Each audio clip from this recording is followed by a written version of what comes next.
brownies, welcome to another video. So in this video I'll be showing you how I made this cute summer outfit right here, and without wasting much time, let's get right into the video.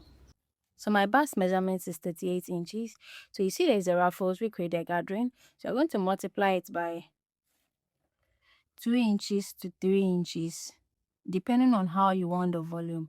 Personally, I'm going to multiply it by 2.5 inches, which is going to give me 95. So this 95 is what we are going to be using to cut the outfit. So if you want yours more, you're going to multiply it, and after multiplying it, the 95, you're now going to divide it by 4, which is 23.75, so automatically 24. So this is 24. So you're going to be cutting the fabric 24 on fold. So when you open it, it's going to give you 48 inches. I hope you guys understand it. Yes. And the length of my outfit is, I chose 17 inches for my length.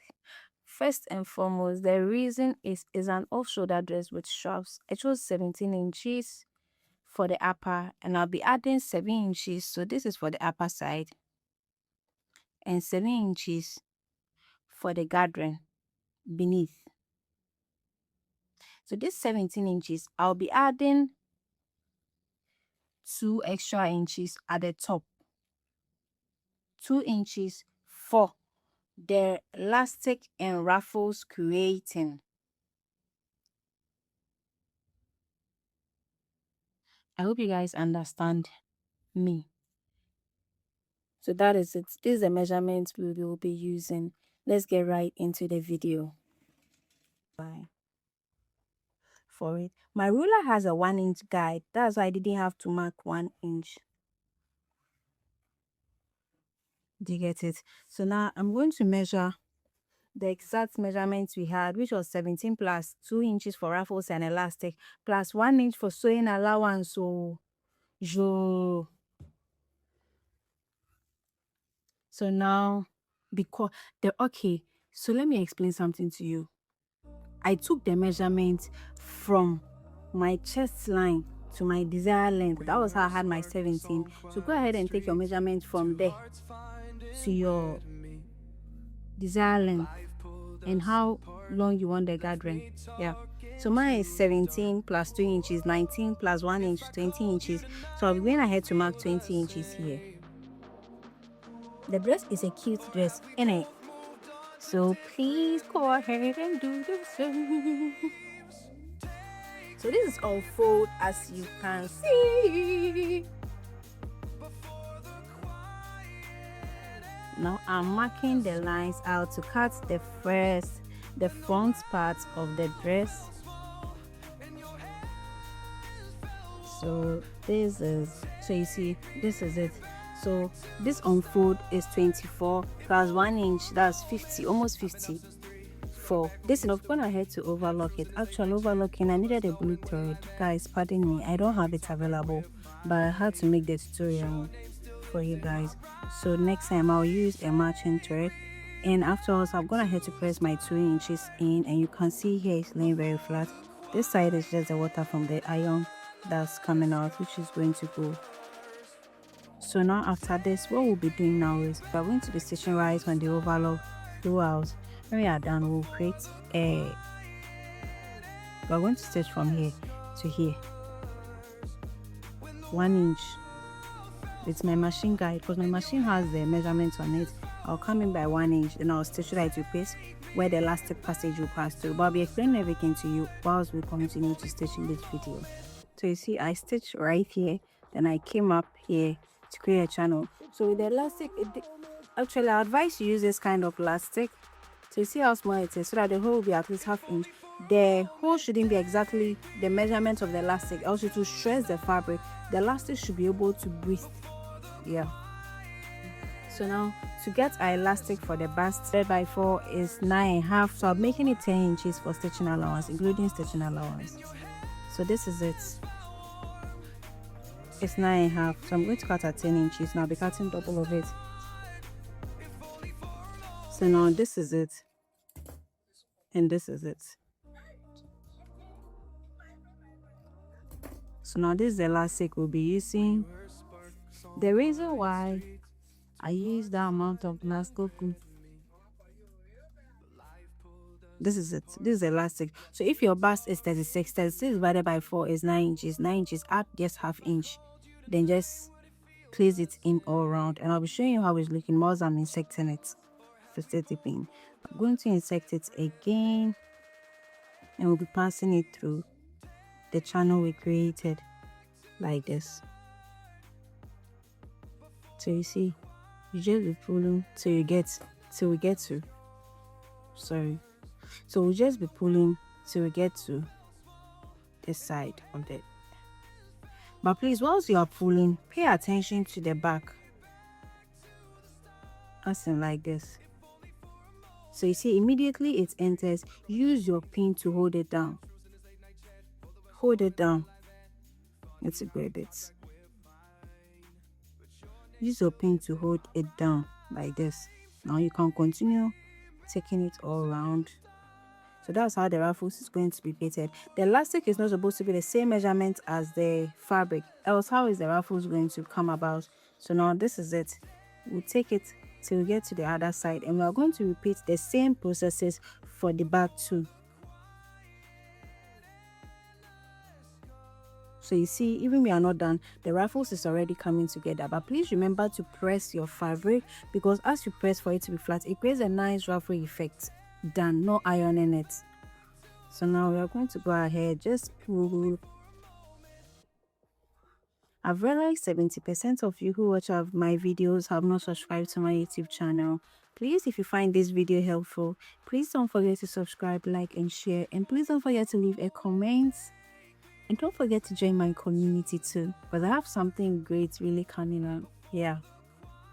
Now, immediately we go here. Make sure the fabric is this. So you see the elastic comes out. Now you remove your safety pin, and you also, with the help of a pin, you hold it down. Very, very necessary. Now we can put this aside and start working on the back. So you now see the ruffles is showing. Do you get it? That is it. If you're going to get the heavy crepe fabric, you're not going to get the effect I'm getting right now. So immediately I wear it, you see how it's already looking very, very nice. Immediately I wear it, it's going to be giving like that. So now I'm going to repeat the same process for the back, and we'll continue from there. The same thing for the back. So now this is the front, this is the back, this is the back, this is the front, anyone you choose to use. So now what we'll be doing next is, should I add a pocket? I don't like adding pocket to these kinds of free dresses. It's getting to the paper. Let's add a pocket. So now let's go ahead to mark our pocket. Width of the pocket is 8.5, and the length of the pocket is 9 inches. So now I'm going to bring back our outfit. Remember, I made a notch where the 9 inches is. Go ahead to mark the same thing at the other side, which will serve as a guide for you.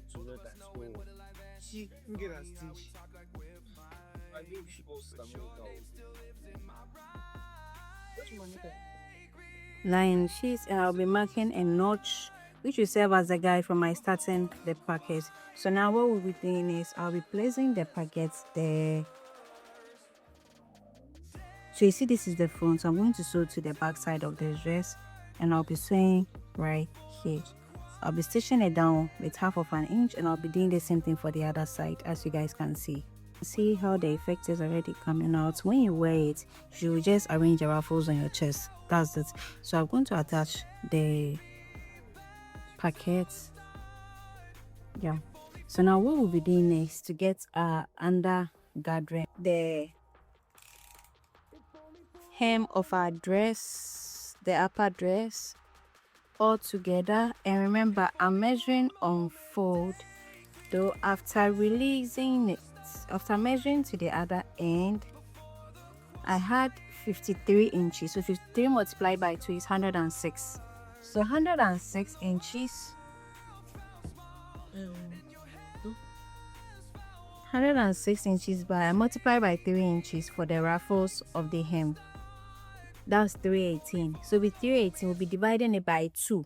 That means half for the front, half for the back. That's nice. 159. So I went ahead to cut. This is it. The Gherttie 159 in length for both front and back. So as you can see, it's 2 pieces. This is one, and I've gone ahead to overlock the hem and finished it to give it a good press, because after gathering I didn't need to be difficult, so I finished the hem first and I gave it a good press. Then I've gone ahead to do the gathering. So let me show you one thing about gathering to make your gathering effects look nice. When you are stitching gathering, immediately you stitch the first line. I know most people, I think you guys know that garden is 2 stitches, right? Immediately you fix the first line. Don't use the second one immediately after. Leave space about 1/4 of an inch or 1/2 of an inch and create it. The reason being, after you are done pulling the garden and you are stitching, and you need, in case you are stitching 1/2 inch, it passes through right in the middle of the garden and it gives it a very, very nice effect. So after saying that, I'm gonna head to do the same thing on this side and on this side too. So now what we'll be doing is, when I'm pulling my gathering, I prefer to do it half in a way. What I'm trying to say is, I try to get the middle part of the gathering like this. I'm going to notch the middle part. And since you're working on this, I'm trying to explain to you. And since one hem is 53 inches, 53 divided by 2 means by the end of it, here should be 26.5, here should be 26.5, which comes together to give a 53. Because I can't be pulling from here to a long distance. I can't. I just can't. That's not how I do it. So I'm going to go ahead to pull this side.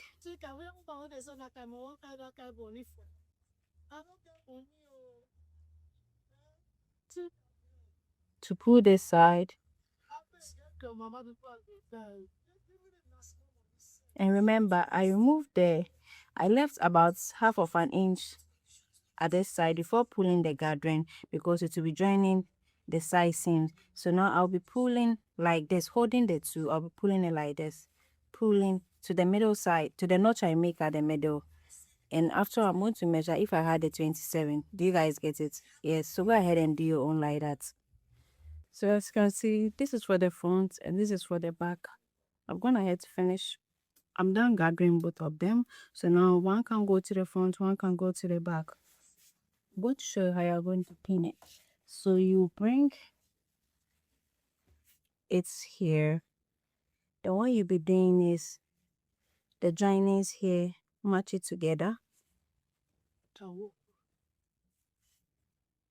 After matching it together, notch. So now this is the middle. We'll go ahead and do the same thing for the back. Then you notch.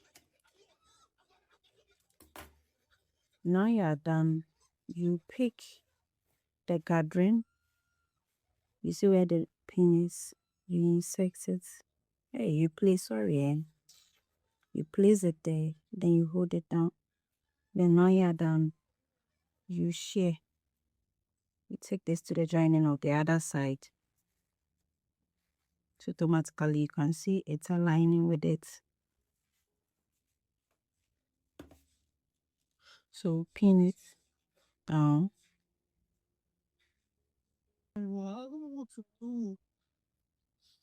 Then you do the same thing for the other side too. So as you can see, it's already coming together.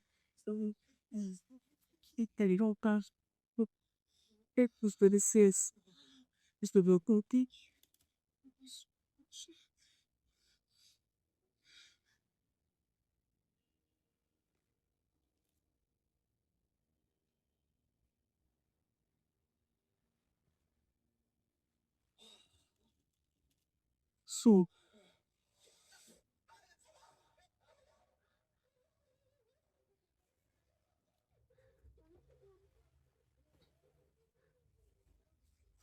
so now I'm going to go ahead to the machine, and please pin the same thing for the back too. Now what I'm going to do is I'm going to head straight to the machine and stitch to hold it down. Then we are done with the hem of this. So as you can see how it passes through right the middle. Immediately we unpick this one, the garden will be looking more beautiful. That's why you shouldn't fold your hem very heavy. Light is better, so that when the garden is forming, it forms very nicely. So now immediately we are done, go ahead to pick the garden that is exposing outside, everything out. When we are done, we'll be working on the straps of the dress. I'm done with the straps, and it's 60 inches in. So I want to see the straps of the dress past my knee, so that it gives it this hanging effect. That is why I made it 60 inches. So go ahead to mark your desired length. If you don't want it the same effect, you can do yours shorter, you can do yours longer, anyhow you want it. So after tying mine will pass my knee. So now we are done, and what we are going to do next is the straps are 60 inches in length, as I said earlier. So we'll be marking from the side seams of the dress 3 inches each without stretching it. And when you mark, you place a rope there and you pin it down. Then after pinning it down, all at the four corners, all corners coming by 3 inches without stressing the fabric, as you see me do in the video. After pinning it down, you head straight to your sewing machine to go and sew it, as in hold it down. Then when you are done with the outfit. So because the overlock wasn't in the fabric color, I had to hold it down to prevent the white from showing under my armpit. And that is it. We are done with the outfit. This is how it's going to look when you are done and you follow the steps accurately. Thank you so much for watching, and thank you so much for liking this video. If you found this video, please don't forget to subscribe, like and share, and don't forget to follow me on TikTok and on Instagram. The link is in the description box. Bye.